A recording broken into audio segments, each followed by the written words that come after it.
The makers of Chase and Sanborn coffee, the superb blend you know is fresh, present the Chase and Sanborn Hour. And your host, Don Amici.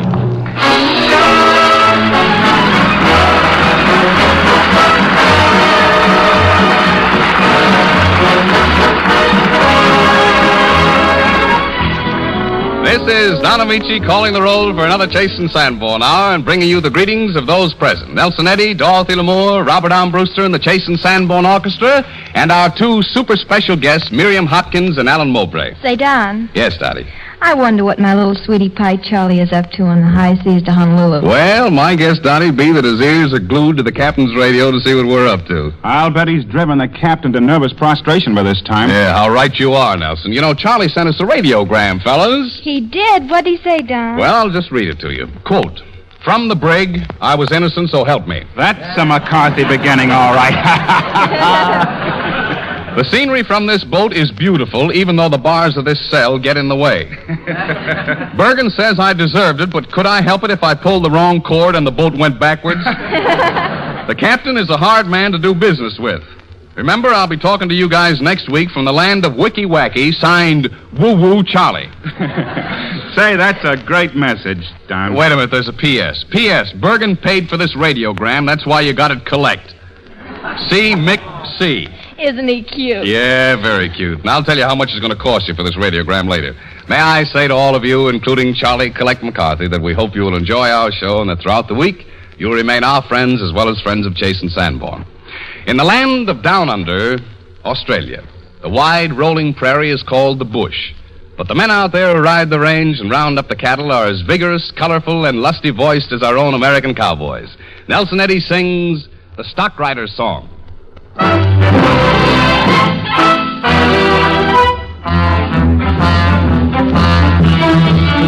We've been up Queensland's way with the cattle many a day, or many a thirsty, lonely plain. But now we're trotting back on the good old stony track, for we're riding home again. With a yah-hello, how we thunder as we go. Never staying, never drawing rein, never drawing rein. With a stock whip in our hand, we're a merry, jolly, jolly band. For we're riding home again.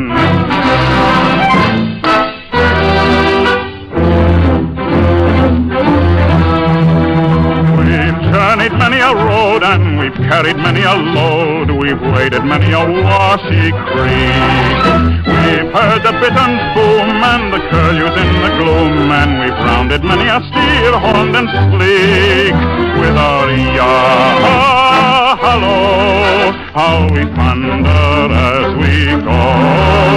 Never saying, never drawing rein, never drawing rein. After storm and dust and heat, now we're singing in the street. For we're riding home again.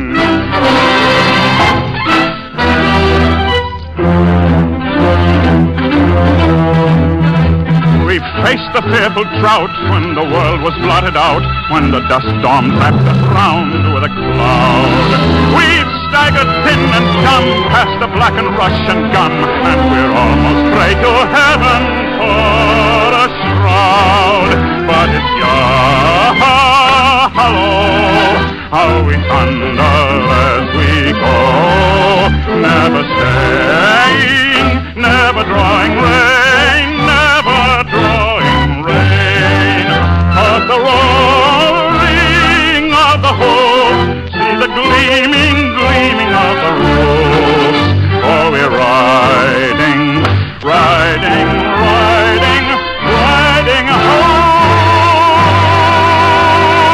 home again.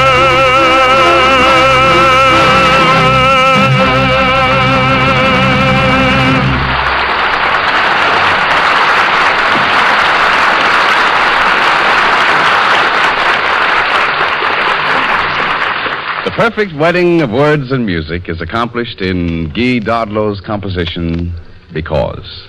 Through the years, it has held its own as prime favorite with lovers of music, and rightly so. Nelson Eddy sings it.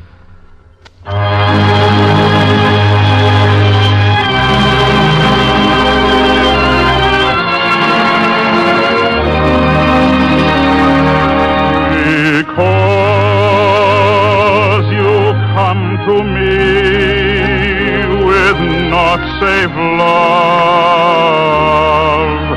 and hold my hand and lift mine eyes above, a wider world of hope and joy I see.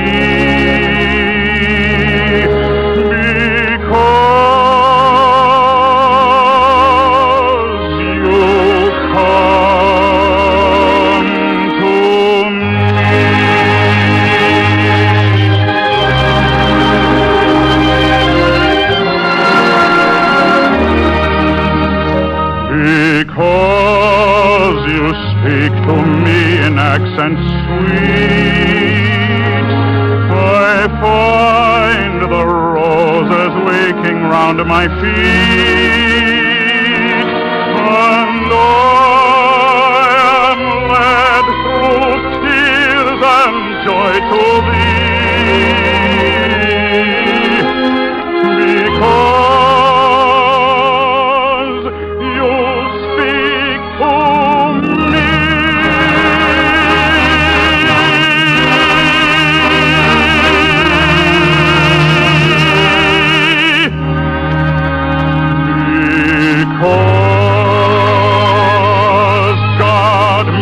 thee mine, I'll cherish thee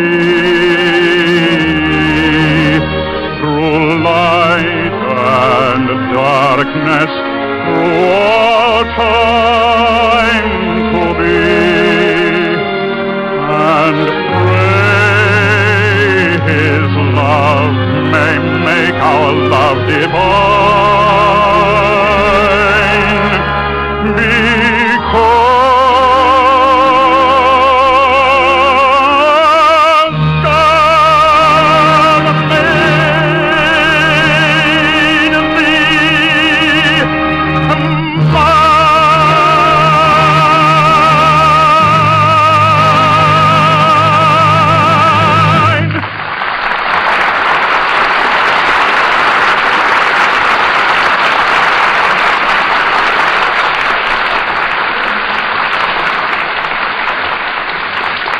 Oh, that was swell, Nelson. Thanks, Don.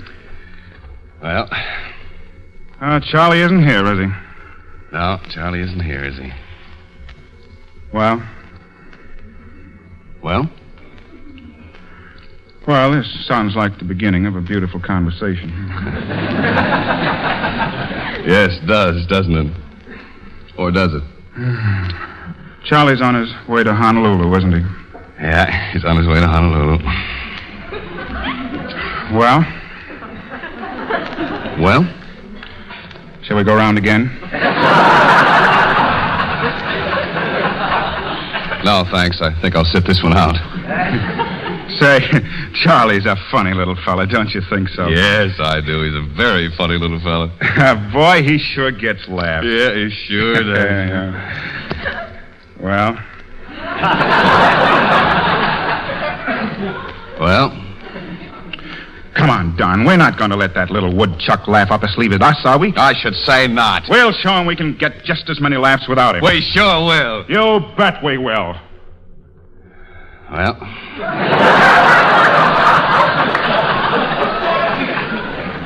Well? Okay, let's begin. Okay, let's. Okay. Okay. Oh. As far as we can take that. Yeah. All right, Nelson, I'll stand in for Bergen and you stand in for Charlie McCarthy. Oh, well, why can't I do Bergen? Don, are you insinuating that I'm No. I just thought your voice is better suited to do Charlie, that's all. Well, what's the matter with my voice for Bergen? Isn't it good enough? Oh, your voice is good enough, sure, but can you throw it? Can you? I've been throwing it for years. You certainly have. Oh, well, now, look, Nels, let's keep personalities out of this, huh? All right. I've decided to take the part, Don. I'm Charlie. Okay, I'm Bergen. Is my hair on straight? All right, put up your knee, Don. Yeah, all right, here. Hey, what are you doing, Nels? Well, I'm just going through with this thing. I'm climbing on your knee. Wow, do you weigh? Say, are you comfy, dear? Yes, I am, Lammy Pie. Boy, have you got sharp knees. Hey, look. Look, Nels, I think you better sit on Charlie's stool instead, huh? Why, this little high chair? Yeah, that's it. Go ahead. Oh. You know, I don't think you made that. Oh, I know I didn't. I'll take your knee again. It's the lesser of two evils. Okay, now we're ready. Tell me, Nelson, Charlie, Eddie McCarthy, what have you been doing the past week? Have you been getting into trouble as usual?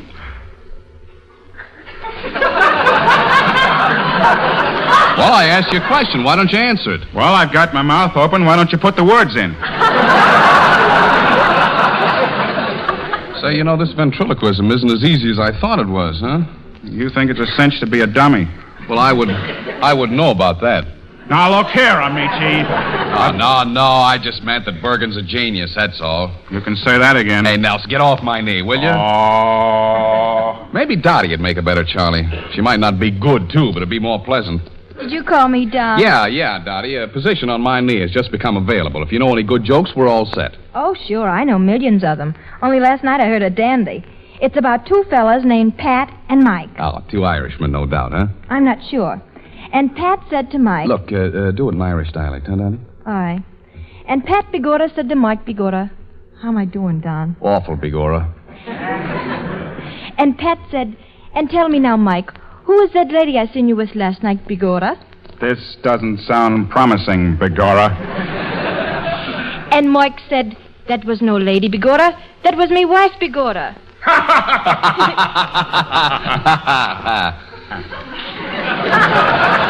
Don't you like it, Don? Oh, yeah, sure. I've always liked it. That isn't the way I heard it. I heard it about two fellas named Ming and Tung. Two Irishmen, no doubt. Thanks, Dottie. And Ming said to Tung, Honorable Tung, who was the beautiful lady I observed you eating chop suey with last night?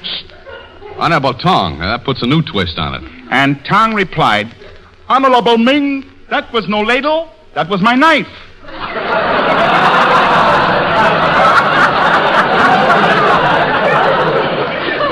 Likey?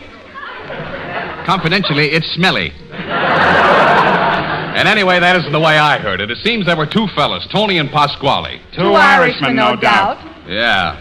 And Tony said to Pasquale, says, say, Pasquale, tell me something, will you? Who's that the bambino what I see you hanging around with the last night? And the Pasquale said, that's not the last night, that she's my cousin. Well? Well? So long, fellas.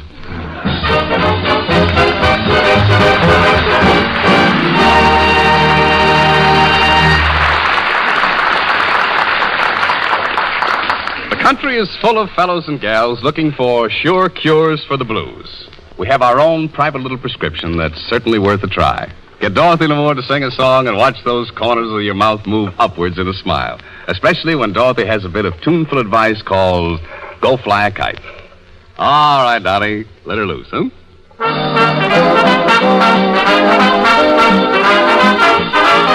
You'll feel like a feather in the breeze. You'll want to laugh and sing. Your cares go flying on the end of a string. Go fly a kite and tie your troubles to the tail. They'll be blown away in a merry gale. Go fly a kite and toss your worries to the wind. And they won't come back, they'll be too chagrined. Go on, make friends with the sky. Have a talk with the sun. It's the bright way to live, if you'll pardon the pun. Go fly a kite and you'll imagine you're a king. 'Cause you've got your world on a piece of string way up in the sky.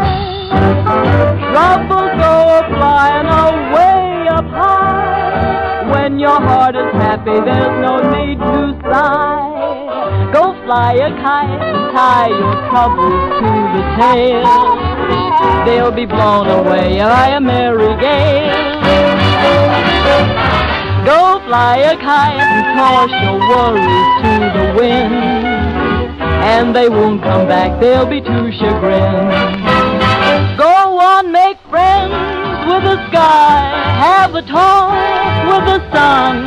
It's the bright way to live. If you'll pardon the wisecrack, I mean the pun. Go fly a kite and you'll imagine you're a king. 'Cause you've got your world on a piece of string. Just do as I say, and all your cares and woe will fly away.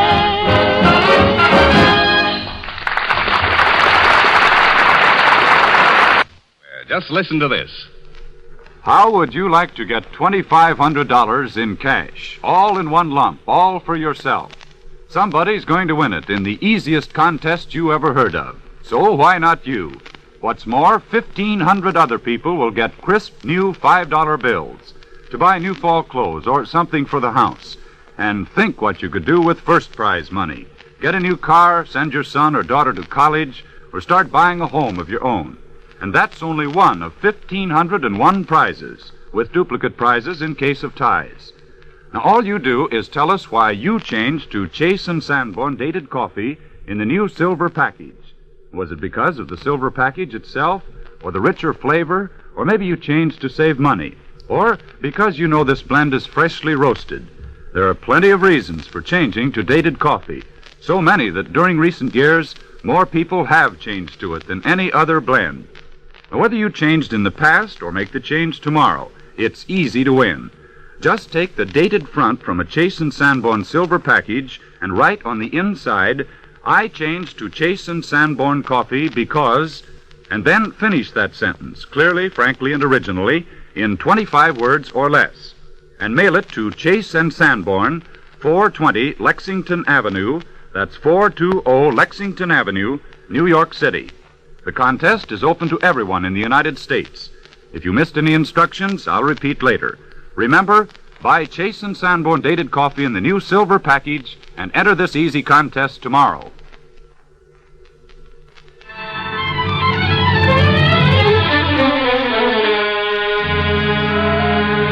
We take a deep bow to the South for giving the screen that very talented actress and gracious personality, Miriam Hopkins. And another deep bow to our lovely visitor herself for accepting our invitation to be with us tonight. Miss Hopkins has just completed Warner Brothers' picture, The Old Maid, in which, as always, she gives an outstanding proof of her histrionic ability.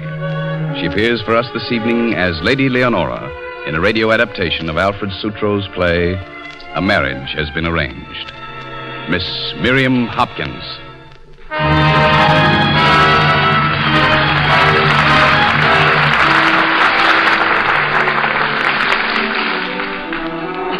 Scene, the country house of the Duchess of Moreland near London.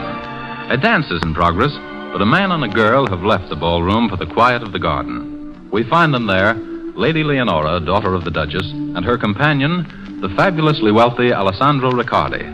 For a moment, neither speaks. Ah, this is the place. Very quiet, secluded, romantic.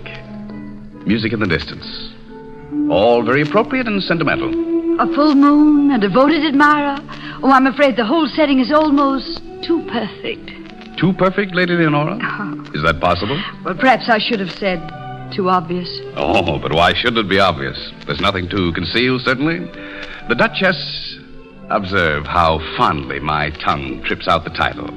The Duchess smiles so sweetly on us as we left the ballroom, as if to say, there will be a notice in the Morning Post tomorrow. A marriage has been arranged between... Aren't you taking a little too much for granted, Mr. Riccardi? Because I haven't yet proposed? I think not. Since I know you'll accept me. Why, of all Careful, Lady Leonora. Mustn't lose your temper. Mr. Riccardi, I've met men with little breeding. Men who seemed to feel there was a virtue in being insulting. But in all my life, believe me, I've never seen anyone so completely arrogant, so contemptuous, so smugly self-complacent. Ah, but I have a fortune, Lady Leonora. Crude of me to remind you of it, but I feel sure it will more than compensate for my less fortunate qualities. Do Please sit down before I make you the formal offer of my hand and fortune, which amounts to a little over 3 millions. Between 6 and 7, I'd heard. Pounds sterling. Only 3 at present.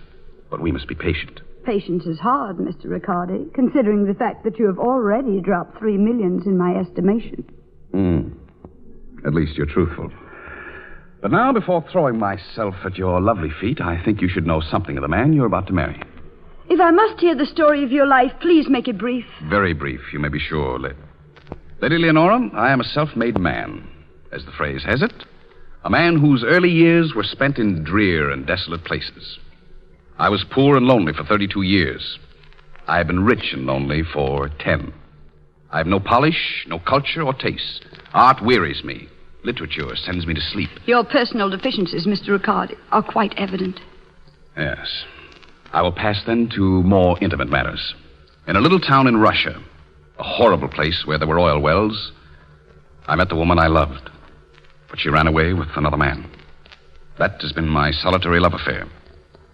And I shall never love any woman again as I loved her. And I think that is all I have to tell you. And now, will you marry me, Lady Leonora? Not if you were the last man in this world, Mr. Riccardi. At least that's emphatic. Yes. And I'll give you confidence for confidence. My mother and I, as you know, are practically penniless. Even this house is no longer ours. But a marriage with a wealthy man, a man such as yourself, Mr. Riccardi, would solve all of our difficulties. And so for the past few weeks, I've done all in my power to wring a proposal from you. It's been disgustingly easy. And since we're both being very frank, I'll admit that it was only by concentrating continually on your 6 million... 3 millions, Lady Leonora. Oh, yes, unfortunately, 3. It was only by thinking hard of your wealth that I've been able to conceal the boredom I felt in your company. And now, will you marry me, Mr. Riccardi? Well, I guess that's why we came to this secluded spot, isn't it? Originally. But I'm hoping to discourage you. Let me try again. Once I loved a soldier, a cousin of mine, and would have run away with him if my practical mother hadn't packed me off in time. He went to India, and I stayed here. But he's the only man I have loved or ever shall love. Further, let me tell you, I'm 28. I've always been poor, and I hate poverty. So much that until this evening I thought there was a great deal to be said for a marriage with you. Luxury is the thing in life I care for most. Vulgarity, my chief abomination. And to be frank, I consider you the most vulgar person I've ever met. Will you still marry me, Mr. Riccardi? Why not? Well, I should think that it would be evident by now that I wouldn't marry you for any amount of money. Lady Leonora, had it not been for my somewhat eccentric preliminaries, you would have accepted me, would you not? If I had said to you timidly, Lady Leonora, I love you. I am a simple, unsophisticated person. Will you marry me? You would have answered, yes, Alessandro, I will. We have been frank, Mr. Riccardi. Now you're becoming impertinent. When a woman deliberately tries to wring an offer of marriage from a man whom she doesn't love, she deserves to be spoken to as I have spoken to you, Lady Leonora. Love? Aren't you being a little old-fashioned? You've been good enough to tell me of your cousin, whom you did love. And if I have? You would have married him if your mother had not prevented it before he went to India. I most certainly would. So you see that at one time you thought differently about love. You were very fond of him? I was extremely fond of him. I was very young. If I had been he, mother or no mother, money or no money, I would have carried you off. It must be pleasant to be loved by you, Lady Leonora. Oh, well, next to being king, it is good to be maker of kings. Where is his cousin now? He's still in India. Why? I will put him in a position to marry you. You'll do what? Oh, don't be alarmed. I'll manage it pleasantly enough. I'll give him shares, tips, speculate for him, make him a director of one of my companies. He shall have an income of, say, $4,000 a year. You can live on that. You're not serious. Oh, yes. And though men may not like my methods, they always trust my word. You may. I believe I could. You amaze me, Mr. Riccardi. Why should you do such a thing for me? I'm permitting myself a gesture. You do nothing in small doses, do you? What you offer is a very large gesture. Please, don't let this action of mine cause you too suddenly to change your opinion. The verdict you pronounced before was, on the whole, just. Did I pronounce a verdict? Oh, yes.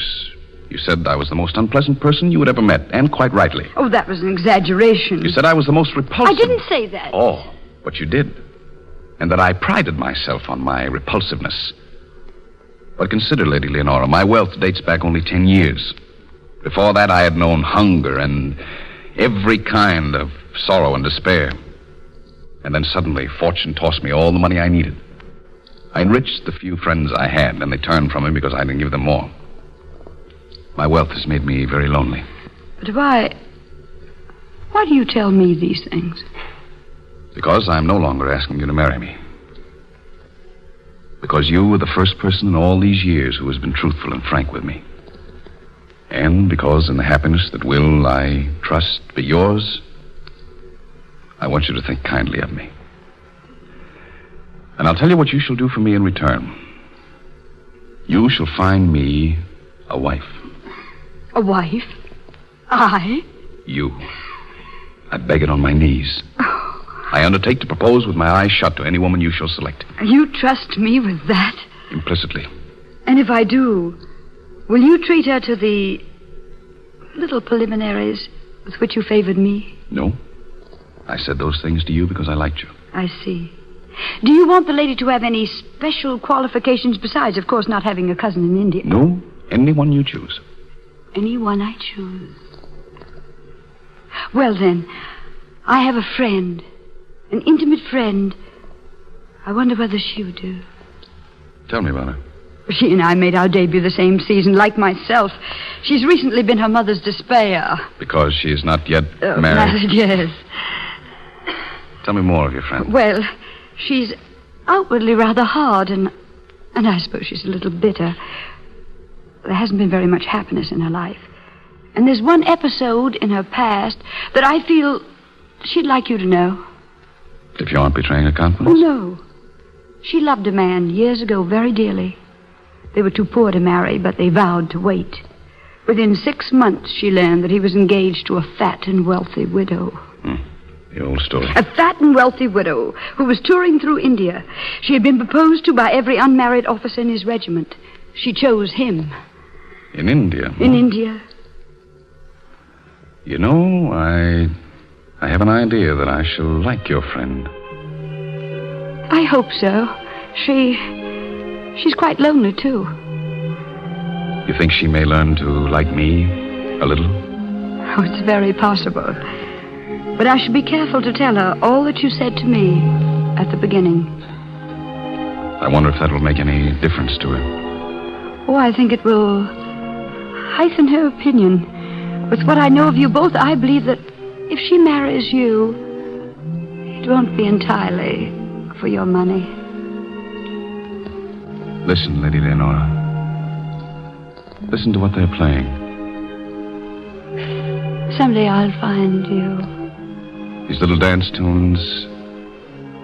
Sometimes, Leonora, sometimes they're very touching, Alessandro. Appropriate, I was thinking. Leonora. Yes? Leonora, has the marriage been arranged? Yes, Alessandro. I think so. Your friend, where is she now? In your arms, Alessandro.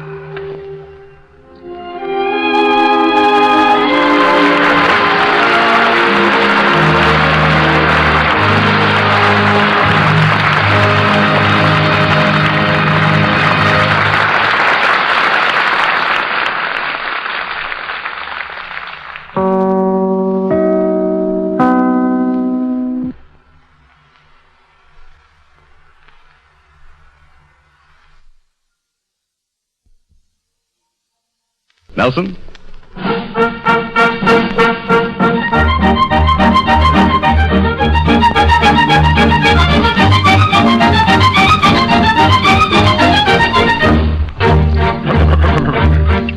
I am the very pattern of a modern major general.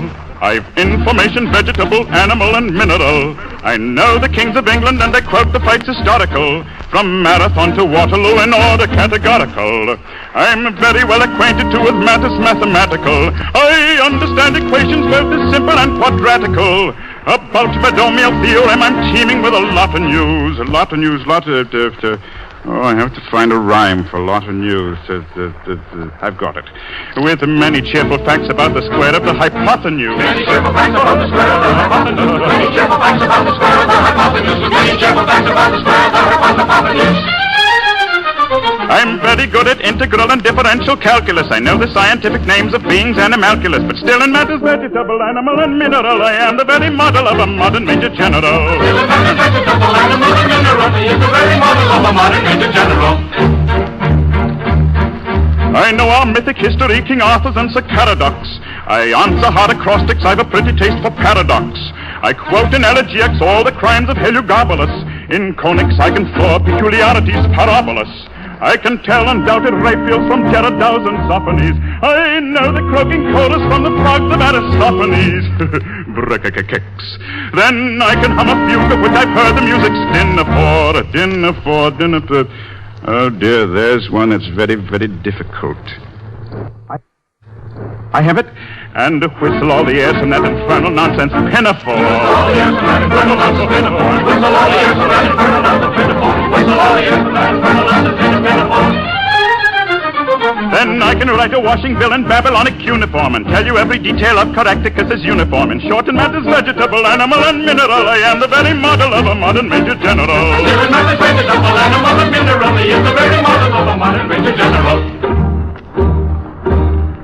In fact, when I know what is meant by mamelon and ravelin, when I can tell at sight a chassepot rifle from a javelin, when such affairs as sortie and surprises I'm more wary yet, and when I know precisely what is meant by commissariat, when I have learnt what progress has been made in modern gunnery, when I know more of tactics than a novice in a nunnery, in short, when I've a smattering of elemental strategy. Oh dear, I think I'm trapped. No. You'll say a better major general has never sat at G. Say a better major general has never sat at G. Say a better major general has never sat at G. Say a better major general has never sat at G. For my military knowledge, though I'm plucky and adventurous, has only been brought down to the beginning of the century. But still in matters vegetable, animal, and mineral, I am the very model of a modern major general. Still in matters vegetable, animal, and mineral, I am the very model of a modern major general.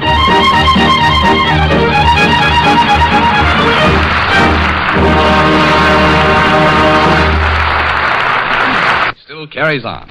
It is a pleasure to welcome back Cupid's catspaw, the very British, chin-up stout fellow, Mr. Alan Mowbray.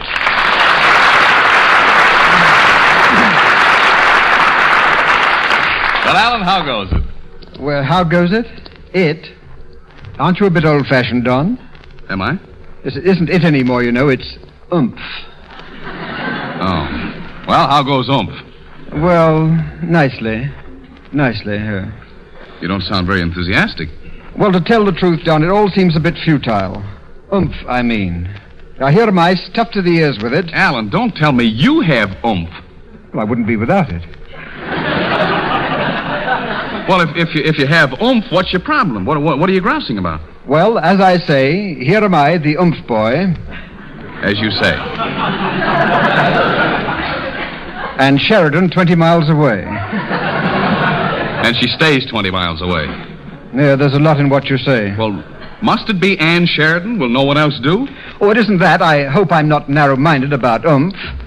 I mean, I could be content with a girl who had ork or even eek. But since I've acquired this oomph of mine, it's sort of backfired. They all seem to shy away from me. It used to be that I could... Well, I wouldn't want to say that I was irresistible. Exactly. Well, you shouldn't, exactly. No. But I used to have a system of my own. The caveman approach, more or less. The caveman approach? Yes, more or less. You remember that girl you saw me with? Yeah, I'm sorry to say I do. Oh, don't say that, Don. I liked her. She was different from other girls. Different in what way? Well, she'd go out with me, for one thing. And you swept her off her feet with your caveman approach. Oh, you should have seen it done. I sat down next to her. Oh, that was daring. I grabbed her hand. Yes? I looked deep into her eyes. Yes? And I said, gee, it's been warm lately, hasn't it? The caveman approach, huh? Well, yes. Didn't you even kiss the girl? What, in front of all those people? Of course not. What people? Where were you? Well, at the baseball game. At the baseball game? Well, that's a great place to make love, that is. Just great. Oh, now, Don, there's no use going overboard about it. It isn't really great. It's no more than adequate, I'd say. Well, why in the world did you take a girl to the ball game to make love to her? Well, you see, I don't understand baseball. So I figured I could concentrate 100% on the girl. And the girl? She understood baseball. Unfortunately. Well, I didn't like her much anyway. Why not? Well, I couldn't stand the way she laughed. You know, that loud, vulgar laughter, you know.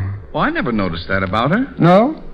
Well, of course, you weren't there when I proposed. You know, that loud, vulgar laughter. You know, Alan, I don't believe you've ever really put your oomph to the test. Oh, Donna, are you going to test it for me? No, but I think Dottie L'Amour might. Dottie? Yes, Don. You remember Alan Mowbray, don't you? Of course. Still carrying on, Alan? Oh, all right. Go ahead, oomph boy. I'm waiting. All right. Don't hurry me. Well, Alan? Dorothy, come here. Yes, what is it? Hello. Well, hello. Well, hello yourself. Say, what is this? Psst. Hey, Alan, her hand. What? Her hand. Yes, very pretty. Well, take it, you oomph. Dorothy, would you mind? What is it? Well, your hand, you know. What about my hand? Oh, nothing. I just thought if you were tired, I could hold it for you or something. I'm quite strong enough to hold my own hands, thank you. Oh, do you get much of a thrill out of that? What are you talking about? Oh, love and things and sort of. What do you mean? Well, I mean, wouldn't you like to go with me to some quiet spot where we could sit together and look at the moon? No, thanks. I've seen the moon. Oh. Well, of course, it wouldn't be very interesting for you then, would it? No. Oh. So now, if you'll excuse me. Yes, certainly. Run right along. Well, Alan, how did you do? Well, what did you expect? The girl's jaded. She's blasé. No thrills left for her. She's seen the moon. In other words, you didn't get anywhere, Well, that's one way of putting it, yes. Oh, well, don't be too sad about it, Alan. No, I'm not. She's the one that should be sad. If she had only listened. What would you have said? Dorothy, I would have said... You hear that throb in my voice, Don? Dorothy, light of my life, window of my soul, in you the morn rises, the sun sets, and the dawn comes up like thunder out of China across the bay. Unquote. Why, Alan, I never dreamed. No, Dorothy, it's too late. But there are tears in your eyes. I know. I've seldom hurt a single thing. No person, dog, or cat. Except people that don't matter, like the landlord of my flat. And now I'm puzzled and my heart is breaking, you can see. Perhaps you can give me comfort. This is what has saddened me. I've never wronged an onion. I hope I never shall. I've never wronged an onion. I treat it as a pal. Tell me why I've never wronged an onion. Why should it make me cry? I've never wronged an onion. I hope I never shall. I've never wronged an onion. I treat it as a pal. Tell me why I've never wronged an onion. Why should it make you cry?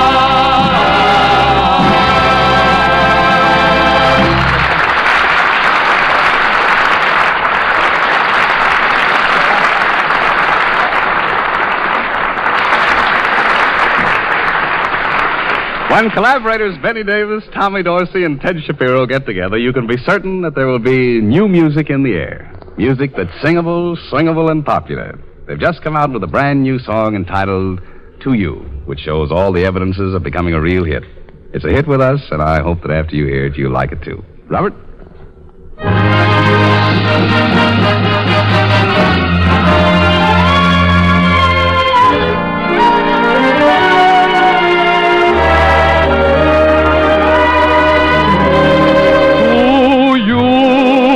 I give all of my heart and my love to you. To you, I'll bring sunbeams from heaven above. To you, to me, you're an angel and you mean the world to me. I'll be forever yours. Your smile made the clouds and the shadows on high take wings. Your kiss was a real inspiration to greater things. My dreams, I'm so thankful and grateful to say, came true. I owe it all to you.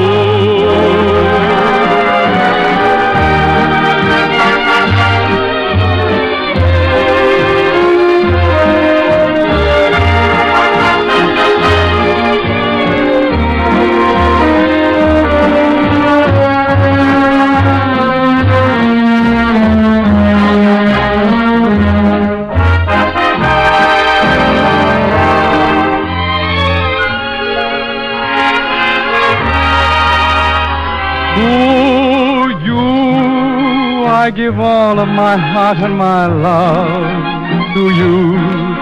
To you, I'll bring sunbeams from heaven above. To you, to me, you're an angel and you mean the world to me. I'll be forever yours. Your smile made the clouds and the shadows on high take wings. Your kiss was a real inspiration to greater things. My dreams, I'm so thankful and grateful to say, came true. I owe it all to you.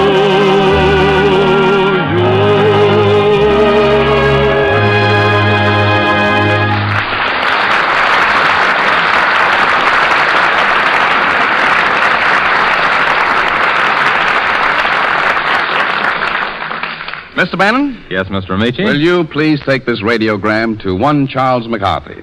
Master Charles McCarthy. Master Charles McCarthy? Yeah, that master will burn him up. Dear Brig Boy, inspired by your former futile efforts, we, your colleagues, have whipped up and are about to fry a dramatic omelet. A large egg entitled A Drama has been deranged. Aren't we all? And sign it, us. Is that all, sir? Yeah, that's all. And send it collect. Curtain.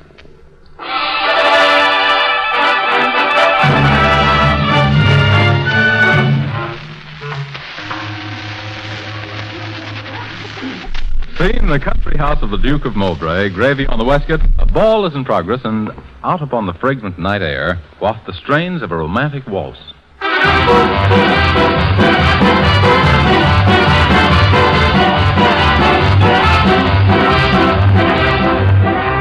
Beautiful, eh? The Duke Allen of Mowbray sits at the door mumbling. He is troubled and hardly hears his graceful daughter, Lena Leona Lamour, approaching. On horseback. Tuppence halfpenny. Peter.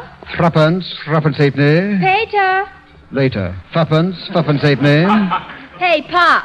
Yup. Oh, there you are, Lena Leona, my dear. On all fours. Tuppence halfpenny. Father, I want to talk to you. Go away, I'm counting the gate. Tuppence halfpenny. No, this ball's a flufferoo. Father, I came here to tell you that I have decided. I won't do it. And I say that you shall. But, Father, I don't want a crown. Your whole future depends upon it. I insist that you shall have a crown. But none of the girls in my set have crowns. Quiet, child. Tomorrow you go to the dentist and have it put in. Begging your pardon, sir.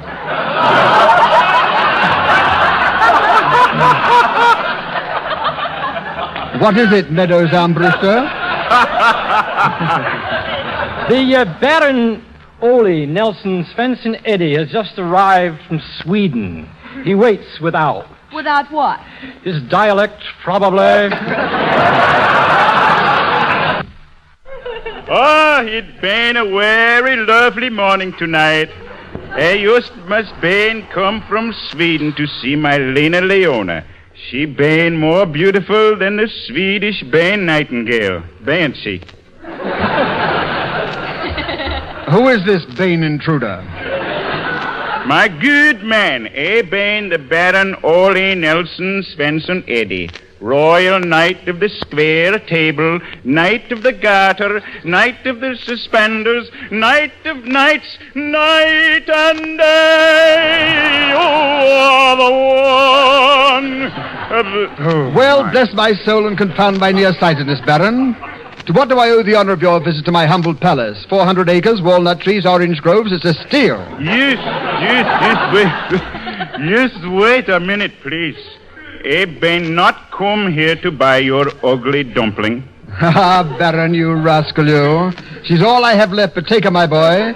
Take her with my blessing. But Bane don't want to... Well, take her without my blessing, but take her. Baron, are you fixed for dough? Of course not, silly.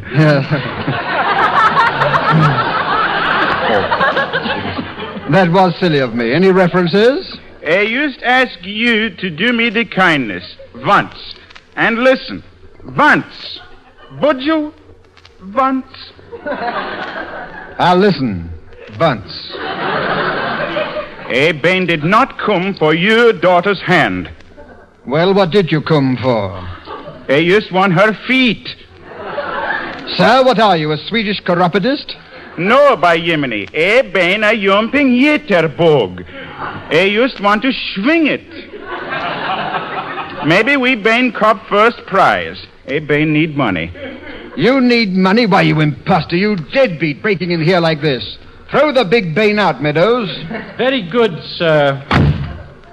Now, where was I? Tuppence halfpenny. Your Highness, there's another gentleman waiting to see you. Well, who is he? He claims to be the Count de Gazzola. Well, show him in. What have we got to gain? Announcing the Count de Gazzola. That's me, Eddie, yourself at the station. Let's not waste time. Do you or do you want to marry my daughter? Sure, Pop. Well, just for the records, what's your name? My name is Giuseppe Emilio Giovanni Francesco Paolo Riccardo Pietro Salvatore Roberto Amici Gazzola. We fix flats. Is that your first name? Oh, no, that's just my Nixon name. Well, that's far enough. Have you royal blood? My blood, she's so blue, I'm a freeze up. Then you do come from a royal family. Oh, sure. I'm a closer relation to the Duke of Francis. Oh, so? How are you related to him? Well, you see, it's like this, Chief. My dog is his dog's brother. Well, that's close enough. You do want to marry my daughter, don't you? Sure, if the price is right.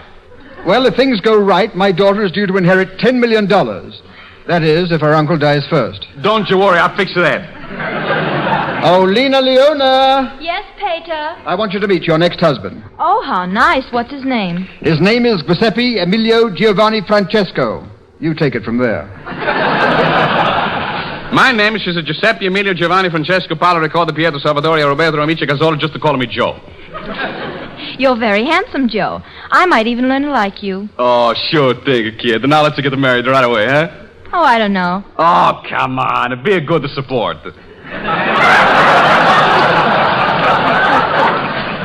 Just as I thought. You only want to marry me because my uncle's going to leave me $10 million. Oh, no. I'll marry you, kid, no matter who leaves it to you. How about a kiss, eh, kid? Sir, what cheek. Either one. What's the difference?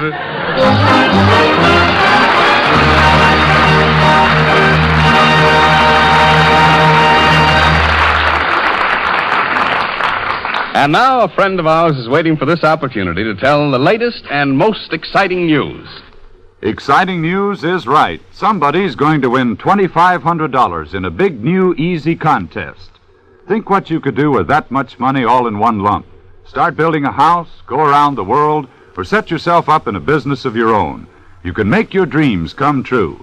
But that's not all. There are 1,500 other prizes of $5 each. Crisp, new $5 bills. And the contest is easy. Is your pencil handy? Tomorrow, take the dated front from a pound of Chase & Sanborn dated coffee in the new silver package. On the inside, write these words. I changed to Chase & Sanborn coffee because. Then, finish that sentence in 25 words or less. Clearness, sincerity, and originality are what count, and entries become the property of Chase & Sanborn. The decision of our judges is final. Just tell us why you changed to dated coffee. Because of the new silver package? Because it's such a fine blend? Or because you knew it was freshly roasted and rushed to your grocer with the delivery date right on the silver package? Or because it makes such delicious iced coffee? Or to show your appreciation for this Chase & Sanborn hour? Now, those are just a few of the reasons more people in recent years have changed to dated coffee than to any other kind. Buy a pound tomorrow. Enter this easy contest. Send your entry to Chase & Sanborn, 420 Lexington Avenue. That's 420 Lexington Avenue, New York City. Don't miss out. Go after one of those cash prizes tomorrow.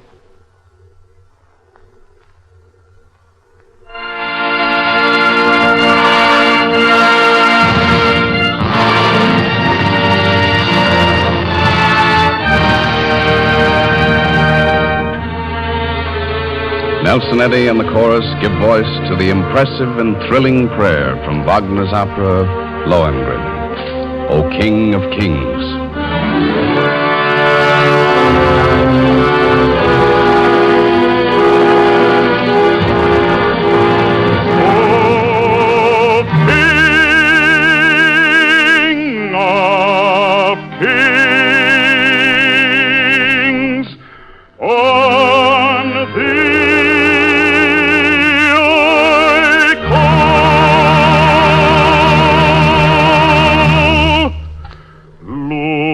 Down on us in this dread hour. Let him in this ordeal fall, whom thou knowest guilty,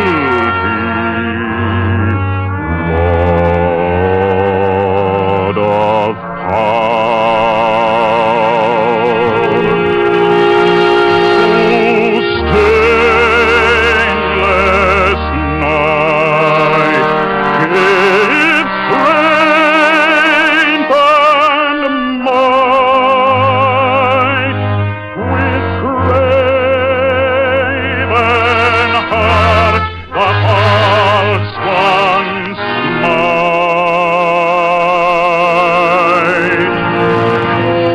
To the Lord, who healeth deign, for our wisdom is but vain. For all our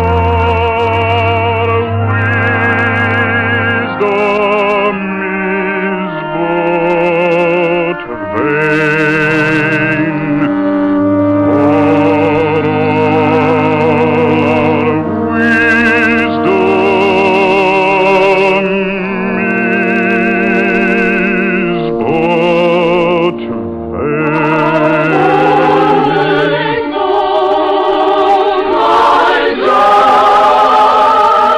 but I hear await thy just decree, O King of Kings, on thee I call. Let not my honor turn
And so we come to the end of another Chase and Sanborn Hour, an hour that's made possible by your purchases of Chase and Sanborn coffee. That's the best way of telling us you enjoy our show. We'll all be back next week. Nelson Eddy, Dorothy Lamour, and Robert Armbruster and the Chase and Sanborn Orchestra. And we're going to hear from our perambulating pals, Edgar Bergen and Charlie McCarthy, direct from Honolulu. They'll both be on the air with us, and we're impatiently awaiting Charlie's report from Hawaii. Also, as our special guests, we will have Wendy Berry and Vera Vague. Until then, this is yours sincerely, Don Amici, saying au revoir.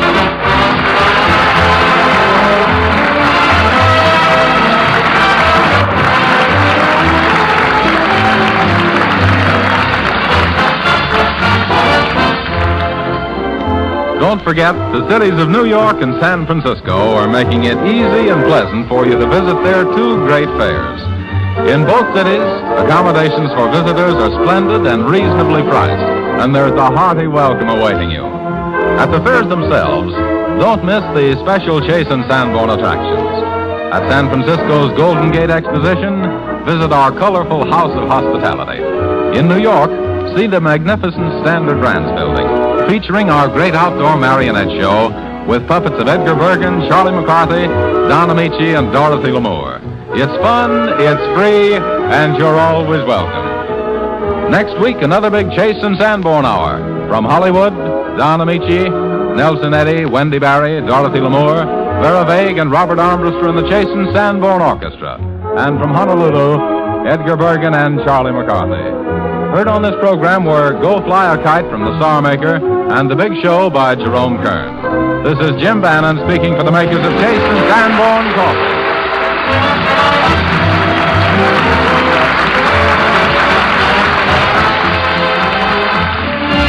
This is the National Broadcasting Company.